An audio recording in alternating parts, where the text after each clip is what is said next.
I bought the Bosch 800 series because I wanted one machine that could handle both quick morning coffee and more involved espresso drinks at night.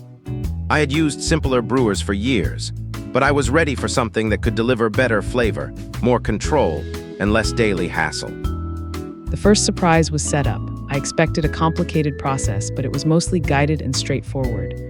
The on-screen prompts made each step clear, and once I went through it carefully the first time, I knew I could repeat it quickly whenever I needed to reset or deep clean.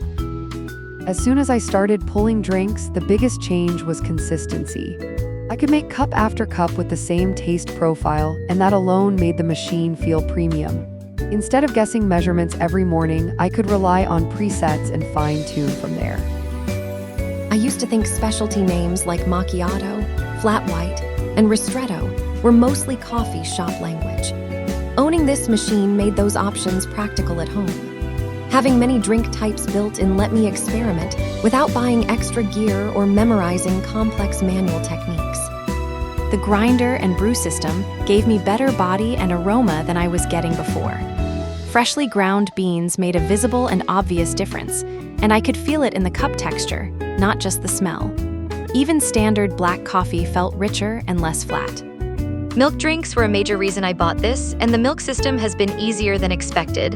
I can connect the container, run the drink, then clean up without a long process. Once I learned the routine, cappuccinos and milk-based drinks became part of normal weekday mornings. I appreciate the machine interface more over time. The display is responsive and gives useful prompts rather than vague alerts. If something needs attention, like low water or tray maintenance, it tells me directly, which reduces frustration and keeps me from troubleshooting blind. Remote app control ended up being more useful than I expected. I can start prep while I am still finishing up in another room, then walk into the kitchen with the machine already ready to go. It does not replace good setup, but it definitely improves convenience. One practical thing I learned is to spend time in the settings menus. There are useful options tucked away that affect drink strength, temperature, and behavior. Taking an extra half hour early on helped me avoid weeks of wondering why a drink did not taste exactly how I wanted. There are trade-offs, and I noticed them quickly. The machine is expensive, and that cost is real. It also takes commitment to clean and maintain properly. If someone wants zero upkeep, this type of machine may feel like too much, no matter how good the results are. I also noticed small design quirks around bean handling. Depending on bean's shape and static, refilling can get a little messy if I rush it. Slowing down during refill and keeping the area organized solved most of that for me, but it is worth knowing up front. In my kitchen, footprint and depth were acceptable, but I still measured before committing. Once placed, it looked intentional and matched the rest of my appliances well. I did not want a machine that performed great but looked awkward in the space I use every day. Cup warming and temperature behavior took some experimentation.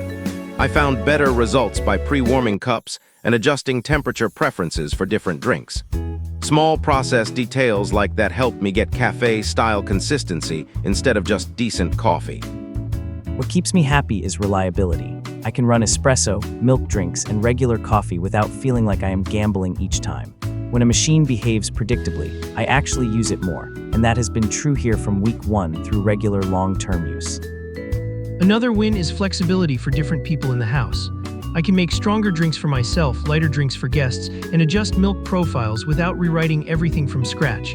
That makes the system feel personal rather than rigid.